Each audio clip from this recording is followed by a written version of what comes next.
Welcome back to the channel and don't forget to like, share and subscribe for more updates.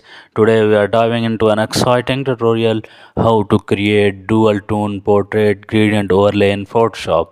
Open your portrait and duplicate it once. Set the top layer to soft light blend mode. Now open gradient map adjustment. In the gradient editor, pick two colors like blue and orange. Adjust the midpoints for balanced tone distribution. You will see warm and cool tones appear instantly. Lower opacity if it's too strong. Add a curves layer to fine tune brightness. Now the portrait gets a trendy cinematic vibe. Enhance eyes or lips with extra lights.